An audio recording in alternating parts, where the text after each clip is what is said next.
الحمد للہ وحدہ والصلاة والسلام علی من لا نبی بعد اما بعد فاعوذ باللہ من الشیطان الرجیم بسم اللہ الرحمن الرحیم وآخرین منہم لما يلحقوا بهم وقال النبی صلی اللہ علیہ وسلم لو كان هذا العلم بالثريا لتناوله رجل من أبناء الفارس أو كما قال عليه الصلاة والسلام۔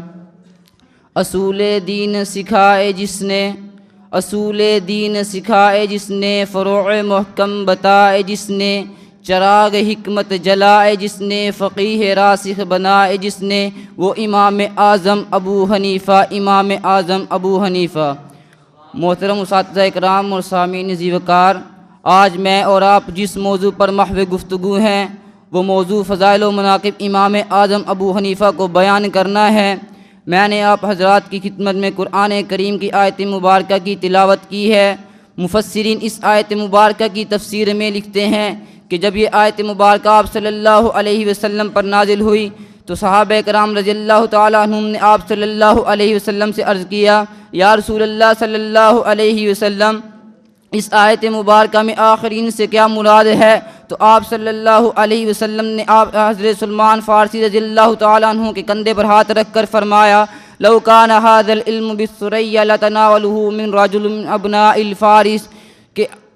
اگر یہ علم زمین سے اٹھ کر ثریا ستارے تک پہنچ جائے تو فارس کی نسل کا ایک نوجوان آئے گا جو اس علم کو حاصل کر لے گا۔ مفسرین اس آیت کی تفسیر میں لکھتے ہیں اور مفسرین کا اس بات پر اتفاق ہے کہ اس سے مراد وہ شخصیت ہے جس نے صحابہ کرام رضی اللہ تعالیٰ عنہم سے براہ راست علم حاصل کیا ہو، جس سے مراد امام اعظم ابو حنیفہ مراد ہے۔ سامعین وقار، دنیا میں جس سے بھی حسد رکھا جاتا ہے اس کے علم اور کمالات کی بنا پر رکھا جاتا ہے۔ آپ دیکھیے محمد صلی اللہ علیہ وسلم کی طرف یہودیوں نے ان سے حسد رکھا، حتیٰ کہ ان کو معلوم بھی تھا یہ نبی آخر الزماں ہے، لیکن اس کے باوجود بھی انہوں نے حسد رکھا۔ آپ دیکھیے سیدنا صدیق اکبر رضی اللہ تعالیٰ عنہ کی طرف حاسدین نے ان سے حسد رکھا، حتیٰ کہ ان کو معلوم بھی تھا یہ خلیفہ اول ہے۔ ان کی خلافت پر رب کا قرآن بھی شاہد، پیغمبر کا فرمان بھی شاہد اور اجماع صحابہ بھی شاہد، لیکن اس کے باوجود بھی حاسدین اپنی حسد کی آگ میں جل رہے ہیں، اور امام اعظم ابو حنیفہ انہی لڑیوں میں سے ہیں۔ حاسد جانتا ہے امام اعظم ابو حنیفہ نعمان بن ثابت صحابہ کرام رضی اللہ تعالیٰ عنہم کے بعد اس امت کے سب سے بڑے امام ہیں۔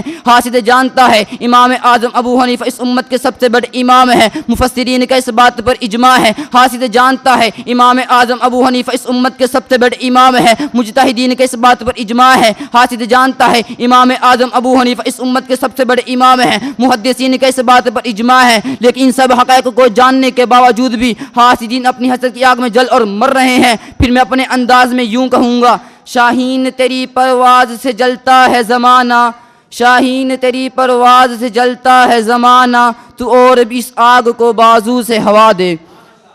سامعین وقار، جب میں امام اعظم ابو حنیفہ کی سیرت کی طرف دیکھتا ہوں، ان کے افعال و کردار کی طرف دیکھتا ہوں، ان کے اخلاق و تقوی کی طرف دیکھتا ہوں، ان کی ذہانت و فقاہت کی طرف دیکھتا ہوں، تو مجھے یوں لگتا ہے امام اعظم ابو حنیفہ انسان نہیں تھے، بلکہ اللہ رب العزت کی طرف سے بھیجے ہوئے انسان کی شکل میں، انسان کی صورت میں ایک فرشتے تھے۔ اللہ رب العزت نے امام اعظم ابو حنیفہ کو اتنی ذہانت و فقاہت عطا فرمائی تھی کہ اپنے تو اپنے غیر بھی دھنگ اور حیران رہ جاتے تھے۔ یوں تو تاریخ میں امام اعظم ابو حنیفہ کی سیرت پر، ان کی افعال و کردار پر، ان کی فقاہت و ذہانت پر سینکڑوں واقعات آتے ہیں، لیکن ابھی وقت کی قلت کو پیش نظر رکھتے ہوئے آپ حضرات کی خدمت میں ایک واقعہ عرض کرتا ہوں، توجہ سے سنیے گا۔ ایک شخص ہے، وہ قسم اٹھا لیتا ہے اپنی بیوی سے کہ میں تجھ سے اس وقت تک کلام نہیں کروں گا جب تک تو مجھ سے کلام نہیں کرے گی۔ اس کے بعد اس کی بیوی بھی قسم اٹھا لیتی ہے، قسم کھا لیتی ہے کہ میں بھی تجھ سے اس وقت تک کلام نہیں کروں گی جب تک تو مجھ سے کلام نہیں کرے گا۔ اب خاوند پریشان ہوتا ہے، پریشانی کی حالت امام صاحب کے پاس جاتا ہے اور واقعہ عرض کرتا ہے۔ امام صاحب نے کہا تمہاری قسم نہیں ٹوٹی؟